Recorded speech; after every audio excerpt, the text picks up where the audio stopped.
Hello and welcome to Frontrunner Motorsport. Another weekend of motorsport action has come and gone, and it's time to look back at the main highlights from the weekend.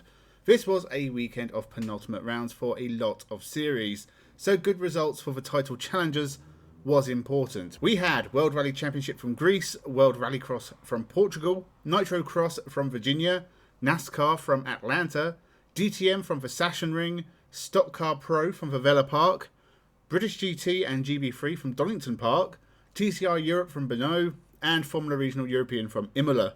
We'll look at all of these series as well as my predictions from Friday, so make sure you subscribe so you don't miss my next round of predictions. And with that, let's jump into the video. And it now seems to be down to part-time driver Seb Ogier to lead the charge, unless Evans can do something to stop him here. And honestly, he has nothing to lose. Ogier must be kicking himself for missing a couple of rounds earlier in the year. He could have dominated this championship and be cruising by now. Hyundai have Thierry Neuville and Tanak as usual, with Danny Sordo in the third car this time. Neuville needs to finish every rally for the rest of the year, and road sweeping is going to make his job very difficult here. Tanak needs to take points off Toyota as well. Less at stake for him, he can almost play the role of backing up his teammate now he's had one too many disasters. But I think we are going to see a shock win here for Adrien Fourmau in the Ford. What better place to take your first win than a rally known for attrition, especially when you're a driver who had built up a reputation for crashing. WRC from Greece, the formidable Acropolis rally. Who was going to finish might have been a better question than who was going to win. Seb Ogier, Tanak and Adrien Fourmau were the pace setters on stage 1, but there were more issues for poor Elfyn Evans. He had to change a tyre on stage 1 and then ran into further problems later in the stage. After stage 1, he was already over 2 minutes down. He wasn't the only one struggling after one stage. Even Neuville had to stop on the road between stages for repairs, and others reported niggling issues or problems with the dust. Toyota had a terrible first day. Apart from Ogier leading, Evans' continued issues left him nearly 10 minutes down after 3 stages, and Takamoto Katsuta clipped a tree and damaged a wheel, dropping out of the rally. So only 7 Rally 1 cars remained, almost untroubled. After 3 stages, we had 12 to go. Next out was Adrien Fourmau. He had been brilliant all day, but my pick of the rally was now also out. After stage 5, it was Ogier leading the 3 Hyundais, and the only other Rally 1 car in any way in close proximity was Gregoire Monster, 2 minutes down and fighting with the leading Rally 2 cars. I said in my prediction video 5 cars would finish the rally. Only 5 cars finished day 1. And Ogier was lucky to get that far. He had an issue at the end of stage 5 and lost a ton of time on stage 6, giving Hyundai the 1-2-3 going into Saturday. Tanak was the first to hit bad luck, getting a puncture at the start of the day. He was walking on eggshells for the rest of the day, and even then, he got another puncture on the same stage. This was his rally ruined. Surely, as well, he was out of the championship fight. Danny Sordo was leading until a puncture destroyed the back of his car, putting Thierry Neuville in the lead of the rally.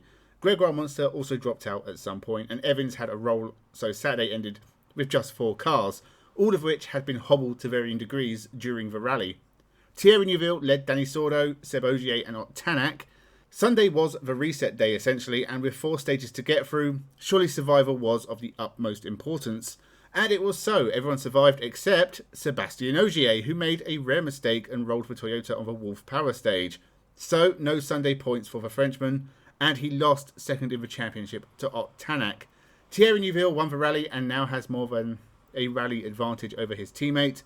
Hyundai will be massively pleased with the 1-2-3 finish, with Sordo and Tanak following Neuville home. This is the second rally in a row Toyota have lost a good result on the final day, and Ogier now has work to do if he does want to win a 9th WRC title. Chile next up in a few weeks' time. I can't believe we only have a couple of weekends of this series left. I feel like it just started, and let's be honest, Johan Kristoffersson will be champion, claiming it here with 2 more dominant wins. I have lost all hope for this series. Sometimes it can be entertaining, but in terms of a championship, they should just call it a Kristoffersson Cup. World Rallycross from Portugal, and could Johan Kristoffersson wrap up a 7th title at this, the penultimate round of 2024? Well, both he and Nicholas Gronholm won both heats, but semi-final 1 provided a major shock. Not only did Kevin Hansen beat Kristoffersson, but a puncture broke the rear suspension on the Volkswagen, and he stopped Anthony Pelfrane from overtaking him by spinning him around. The final was amazing. Nicholas Gronholm led as he looked to take a clean sweep. Timmy Hansen ended up spinning into the barrier, sending tyres all over the track. Kevin Hansen blitzed past Ole Vaby, but Kristoffersson just got out the Joker in front of him, and unbelievably, Kristoffersson caught and passed Gronholm to take the win. Day 2 was never going to be as interesting. No surprises on the road to the final. Kevin Hansen won just ahead of Kristoffersson. Kristoffersson will have to wait for the final round to confirm his championship. Entertaining enough, but it still suffers from a lack of cars and a lack of a threat to Kristoffersson. The Hansen brothers aren't consistent enough. Gronholm has had too many mechanical issues. This series is on the brink of death. But we also have the start of Nitro Cross from Virginia. Only 8 drivers taking part in the top class, which is a bit of a shame. But there's plenty of racing taking place in Virginia over the course of the weekend. I'm especially looking forward to Travis Pastrana competing against his wife, Lindsay Pastrana, in the SXS class. That sounds like a good way to start divorce proceedings. As for the top class, Robin Larson is the man to beat, having won the last 2 championships. And Nitro Cross doesn't want to get into the same Kristoffersson-shaped rut as World Rallycross. So we'll say wins for Fraser McConnell and Kevin Eriksson. Across the pond in Virginia, we had the start of Nitro Cross for 2024 and 2025. I think the start of this series was best summarised by the red flag for the golf cart on track. It's the same issue as World Rallycross, not enough cars, it's just not very interesting, and also a Swede is dominating this series right now. There was some carnage in the final of day 2, a few cars with damage, but Oliver Eriksson won the second final of the weekend. Nothing special. Hopefully it gets better over the course of the year. Electric cars and small grids is still the issue. NASCAR starts the playoffs in Atlanta. If you're in the playoffs and you're going to have some bad luck, now is the time to do it, I guess. I think we'll see a win for Kyle Larson, who has been the best NASCAR driver of 2024. Otherwise, I imagine this will be a pretty typical NASCAR race. The NASCAR playoffs started in Atlanta. The end of stage 1, we saw a massive crash for Kyle Larson, so my pick for this race was out. John Hunter Nemechek was the first out in stage 3, but once again, this race went to overtime because of a crash for Noah Gragson. There was carnage across the finish line, but Joey Logano won this pretty typical NASCAR race. DTM is at the Sachsenring. The Van der Lindes both took a win at the last round and opened the championship up, with the top 3 having a gap, but not far away enough to count anyone out at this point. The 2 races at Sachsenring are crucial. I think we'll see a win from Mirko Bortolotti. The Lamborghini driver lost the championship lead last time out and will regain it with a win here. And the Porsche of reigning champion Thomas Preining will win a race and have a very good weekend, bringing him right into title contention. DTM from the Sachsenring, Mirko Bortolotti had lost the championship lead after Van der Linde brothers shared a win apiece at the last round. A couple of cars were sporting damage after a pretty rough start, but not a lot happened until the final 20 minutes, when we got some great fighting in the mid-pack. Thomas Preining and Kelvin van der Linde, with a few others, were really getting stuck in and pushing their luck. Jack Aitken won the race from Mirko Bortolotti, who retook the championship lead. Race 2 and Sheldon van der Linde got a puncture before the pit window opened, so his race was done before the 10-minute mark. Arjun Maini lost a wheel of his Mercedes after his stop, which is very frowned upon. Marco Wittmann also pitted late and came out in the midfield on fresher tyres, but his charge was cut short by Rene Rast, who hit Jordan Pepper and he in turn hit Wittmann, taking the latter 2 out of the race and bringing out the safety car. Thierry Vermeulen was controlling the race but was given a penalty for a pit stop error, and the penalty lap dropped him to 3rd, putting Lucas Stoltz in the lead with 10 minutes to go, and eventually he took his first win of 2024. But it's Kelvin van der Linde who takes the lead back in the championship with 2 rounds left. It's close between him and Bortolotti, with Mara Engel just behind. Red Bull Ring next in a few weeks' time. Let's round up the last few series we are going to see this weekend. Brazilian Stock Car is back at the Vela Park, and the top 5 in the championship are separated by just 13 points. Not bad for a series where if you won both races, you would score 135 points. So, guessing who is going to win is literally just that. Guessing. Let's say a win for Julia Campos, and a win for Gabriel Casagrande. The reigning champion is only 8th in the championship right now, and could do with a little boost after having a really bad weekend at Belo Horizonte. At the moment, Felipe Massa still leads the championship, and there are 4 rounds after the Vela Park, so plenty of time for things to change. Stock Car Pro from the Vela Park, and this got messy right away. Julio Campos was supposed to start on the front row, but he had an issue before the race began. What followed that was a pile-up into the first corner and several cars facing the wrong way, or with damage. A lot of hard battling. Gabriel Casagrande had a great race, climbing to 4th, but Gianluca Petkov took the win.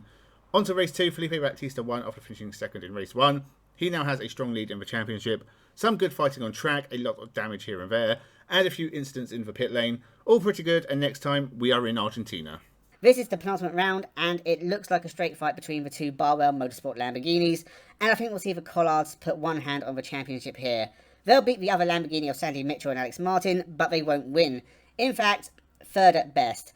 I think the win will go to Phil Keane and Ian Loggy in the 2-seat Mercedes. They've not had a great year, so why not? Surely they've got to win at some point. I don't normally bother with GT4, but it's almost a more interesting championship to watch. A few more cars can be involved in the finale. I think the Forsetti Aston Martin of William Orton and Mark Warren will win at Donington and lead the championship into the final round at Snetterton. British GT for penultimate round with 2 hours of racing from Donington Park. Kevin C got turned around at the start, allowing for Barwell Lamborghinis to get away first and second. There were a few messy incidents early on, with Mark Radcliffe half spinning for Blackthorn Aston before getting bumped from behind. All that contact left a lot of debris on the track, and that might have had a big impact on the championship. Alex Martin pitted from second with a puncture, losing ground to the championship and race-leading Collards. Even worse, they couldn't even take the mandatory pit stop at the same time, so this was a huge loss. Unfortunately, a tyre barrier was damaged and we got a really long full-course yellow and safety car, leaving only a couple of minutes of racing. Sam Neary crashed on the 2-lap sprint, but the Collards were clear, taking the win and closing in on the British GT Championship. A top 5 finish. We'll see them champions at Brands Hatch. It's just between the two Barwell Lamborghinis now. So forgive me for not remembering anything that's happened so far in 2024. A win apiece for Aurelien Comte and Franco Girolami in Brno, but with the Hondas close by in both races. TCR Europe from Brno in the Czech Republic for penultimate race weekend of the year here as well, racing alongside TCR Eastern Europe. This is a wonderful track, but these were dull races. Nothing really happened in race 1. Victor Davidowski was spun round and his teammate Franco Girolami won the race. We had a long safety car in race 2, which meant the race was pretty much cut in half. Levente Lasosny took the win, but there were some good battles in this one, with Comte and Girolami getting involved. Only 1 round left and Girolami has a 4-point lead over Comte. Formula Regional European coming to us from Imola. No predictions because I completely forgot this series was in action last weekend. A few cars off at the start, which is pretty normal for this series, but the big shock of this first race was Rafael Kamara getting a 5-second penalty, with title rival Tuukka Tarppanen behind him. He needed to pull a gap, which he did with ease, winning by over 7 seconds. Could he do the same in race 2? Well, no. It was wet and he and Tarppanen collided at the first corner. Big drama straight away. That and Matteo De Paulo retiring with smoke coming from his engine meant we got a brief safety car break. We got another safety car later for a broken down car, and Alessandro Giusti had to lead off with 7 minutes left. It didn't matter because Enzo Deligny and Enzo Peugeot came together and we got another safety car. We had a 2-minute sprint, but this was also interrupted by Enzo Peugeot having another crash, and that was the race, with Alessandro Giusti taking the win. We still have a few rounds to go, but Rafael Kamara has opened up the gap to Tarppanen a little further, and looks on course for the championship after climbing to 9th in race 2 from last. Finally, let's look at GB3 from Donington Park, another series I completely forgot about. Lewis Sharp took an easy win in race 1, barely challenged, and he went on to dominate race 2, although Freddie Slater put in a great drive for 3rd. Arthur Rogon won race 3, completing the sweep for Rodin. Okay weekend of racing in GB3. Lewis Sharp has pulled a decent lead in the championship with 1 round left. 4 drivers still in with a chance to win, but they will have to work hard to outrun Mr. Sharp. So that was all the action from the past weekend. My race of the weekend, I think we'll have to go to the British GT race at Donington Park. I just really enjoyed that race, but a lot of the racing was really good this weekend. Let me know your race of the weekend in the comments below. This coming weekend we have plenty more racing, including Formula 1 from Azerbaijan and Formula 2, the end of IndyCar and Indy NXT at Nashville, NASCAR from Watkins Glen, World Endurance from Fuji, Australian Supercars and the Sandown 500, Extreme E and their first weekend at Sardinia, as well as Formula Regional Europe, Euro Formula and Euro 4 from the Red Bull Ring. That is a lot of motorsport to keep up with, so make sure you subscribe for my predictions on Friday, my roundup next week, and a lot more in between. Member-only content now available, with more on the way if you are so inclined. Thank you very much for watching, and have a good one.